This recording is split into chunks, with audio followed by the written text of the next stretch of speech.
made a mistake. That is the simple, undeniable truth of the matter. However painful it might be, the flaw was not in our observatories, for those machines were as perfect as we could make, and they showed us only the unfiltered light of truth. The flaw was not in the predictor, for it is a device of pure, invaluable logic, turning raw data into meaningful information without the taint of emotion or bias.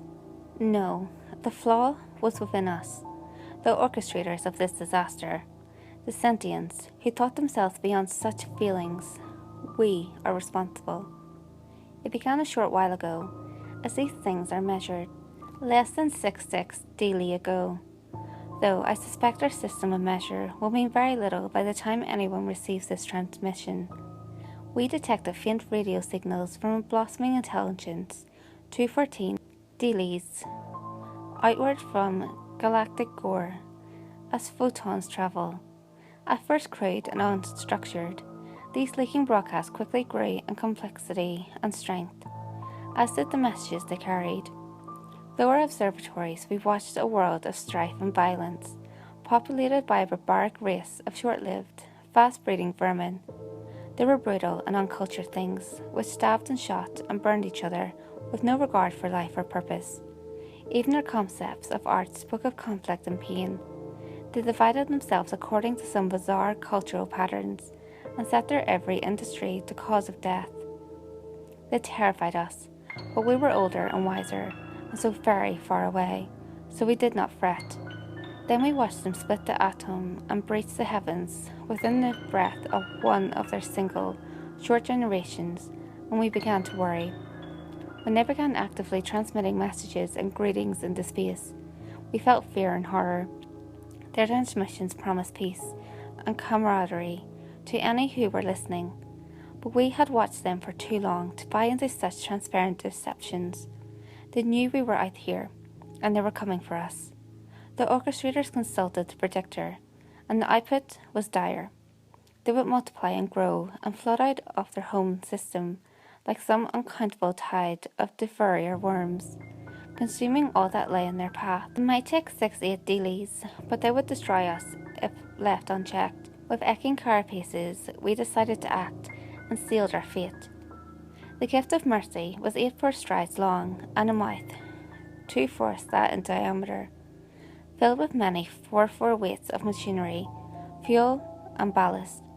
It would push itself up to 2/8 of light speed with its onboard fuel, and then begin to consume interstellar primary element 22 to feed its unlimited acceleration. It would be traveling at nearly light speed when it hit. They would never see it coming. Its launch was a day of mourning, celebration, and reflection. The horror of the act we had committed weighted heavily upon us all. The necessity of our crime did little to comfort us. The gift had barely cleared the outer cometary halo when the mistake was realized, but it was too late. The gift could not be caught, could not be recalled or diverted from its path. The architects and work crews, horrified at the awful power of the thing upon which they laboured, had quietly self-terminated in droves, walking unshielded into radiation zones, neglecting proper null-pressure safety, or simple ceasing their nutrient consumption until their metabolic function stopped. The appalling cost in lives have forced the orchestrators to streamline the gift's design and construction. There had been no time for the design or implementation of anything beyond the simple, massive engines and the stabilizing systems. We could only watch in shame and horror as the light of genocide faded into infrared against the distant void. They grew and they changed. In a handful of lifetimes, they abolished war, abandoned their violent tendencies, and turned themselves into the grand purposes of life and art. We watched them remake first themselves, and then their world. Their frail, soft bodies gave way to gleaming metals and plastics. They unified their people through an omnipresent communication grid and produced art of such power and emotion, the likes of which the galaxy has never seen before, or again because of us. They converted their home world into a paradise by their standards, and many 10/6 of them poured out into the surrounding system with a rapidity and vigor that we could only envy.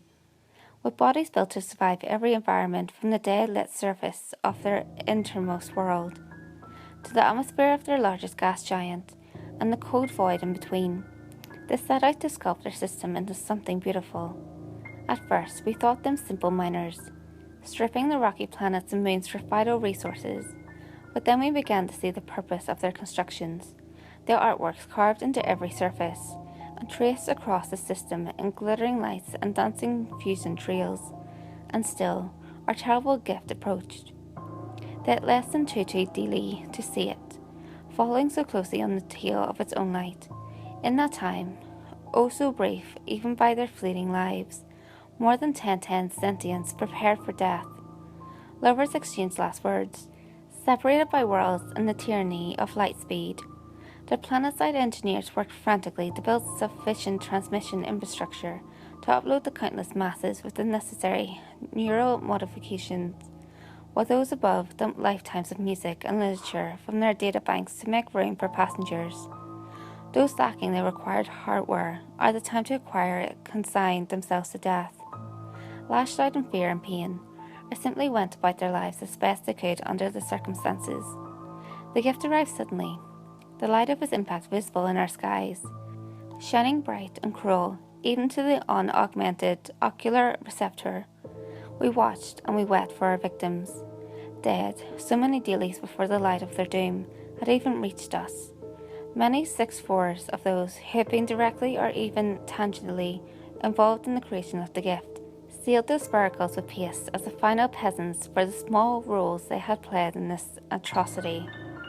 The light dimmed, the dust cleared, and our observatories refocused upon the place where the shining blue world had once hung in the void, found only dust and pale gleam of an orphaned moon, wrapped in a thin, burning wisp of atmosphere that had once belonged to its parent. Radiation and relativistic shrapnel had wiped out much of their inner system, and continent-sized chunks of molten rock carried screaming ghosts outward at interstellar escape velocities, damned to wander the great void for an eternity. The damage was apocalyptic, but not complete. From the shadows of their outer worlds, tiny points of light emerged, thousands of fusion trails of single ships and world ships, and everything in between. Many 10/6 of survivors in flesh and steel and memory banks, ready to rebuild. For a few moments we felt relief, even joy, and we were filled with the hope that their culture and art would survive the terrible blow we had dealt them.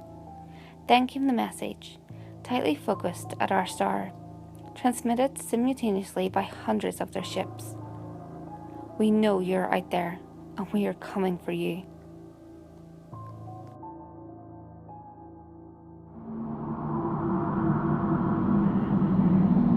Hey guys, if you enjoyed this video, give it a thumbs up and share it with your friends.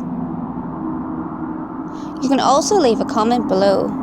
All feedback, good or otherwise, is always appreciated. If you have any creepy stories of your own, or have any topics that you would like me to cover, feel free to send them in via any of my social media.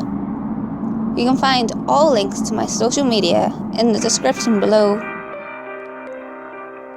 Until next time guys, make sure you lock your doors, stay safe, and I'll see you next video.